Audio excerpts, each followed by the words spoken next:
Hello friends, welcome my channel. இன்றைக்கி நம்ம என்ன வீடியோ பார்க்க போகிறோன்னா, இங்கே சித்தப்பா வீடு மன்னார்குடியில் இருக்குதுன்னு சொன்னால, இப்போ அவங்க எல்லாருமே ஃபாரின் போயிட்டாங்க. தர்ஷினி மட்டும் காலேஜில் படிச்சுட்டு இருக்கிறதுனால அவளுக்கு ஒரு 10 டேஸ் தான் லீவ் கிடச்சிச்சு. அதனால் நாங்கள் எங்கள் வீட்டுக்கு கூட்டிகிட்டு வந்துட்டோம். காலேஜுக்கு எடுத்துகிட்டு போகிறதுக்கு பல திங்ஸ்லாம் எடுத்துகிட்டு போகணும் அப்படின்னு சொல்லி அவங்க வீட்டுக்கு இப்போ வந்திருக்கோம். தேவையான திங்ஸ்லாம் எடுத்துகிட்டு நேராக நாங்கள் எங்கள் அத்தை வீட்டுக்கு வந்திருக்கோம். அவங்க வீட்டில் பார்த்திங்கன்னா நிறைய செடி மரம் இதெல்லாம் நிறையாவே வச்சுருப்பாங்க. என்னன்னு காட்டுறேன். அங்கே கொத்தாக அவங்க வீட்டில் காய்ச்சிருக்குங்க. அப்புறம் நிறையா பேருக்கு ஃபேவரட்டான பலாப்பழம். இது வெளியில் நிறைய பேர் ரொம்ப பிடிச்சி வெளியில் காசு கொடுத்தெல்லாம் வாங்குறாங்க. ஆனால் எங்கள் அத்தை வீட்டிலே நிறைய காய்ச்சிருக்கு.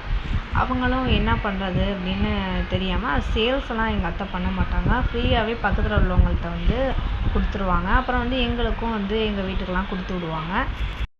அடுத்து பார்த்திங்கன்னா, இப்போ நான் செடிகளுக்கு வருவோம். செம்பருத்தி பூ வச்சுருக்காங்க. அப்புறம் அடுக்கு செம்பருத்தி பூ அப்படிலாம் சொல்லுவாங்கள்ல, அதை வச்சுருக்காங்க. எங்கள் அத்தை வீட்டில் பொதுவாகவே நிறையா வச்சுருப்பாங்க. முன்னெல்லாம் ரொம்ப நிறைய செடிகளாகவே தான் இருக்கும். இப்போ கூட கொஞ்சமாக குறைஞ்சிருக்குன்னு நினைக்கிறேன். ஆனால் எங்கள் அத்தை வீட்டில் இப்போ பார்க்குறத விட ரொம்பவே நிறைய செடியெல்லாம் வளர்ப்பாங்க. இங்கே ஒரு அழகான மணி பிளான்ட் இதுமாரி நிறையா வச்சுருக்காங்க. அடுத்து அப்படியே மாடிக்கு வந்துட்டோம்.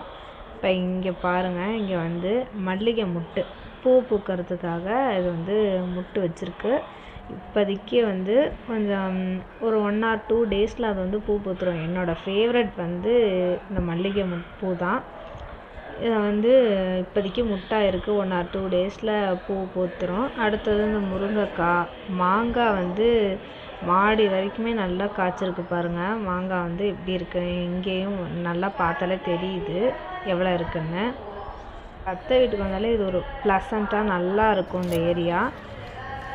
எல்லோரும் ஒன்றா வெக்கேஷனுக்கு வரும்போது ஜாலியாக இங்கேயே ஈவினிங் டைமில் பேசிவிட்டு டைம் ஸ்பெண்ட் பண்ணுவோம். சூப்பராக ஜாலியாக இருக்கும். அப்புறம் எங்கள் அத்தையோட ஜாலியாக பேசிவிட்டு சர்பத்தெல்லாம் கொடுத்தாங்க. குடிச்சிட்டு நாங்கள் ஜாலியாக பஸ்ஸில் வீட்டுக்கு வந்துட்டோம். Thanks for watching. Thank you. Tata. Bye.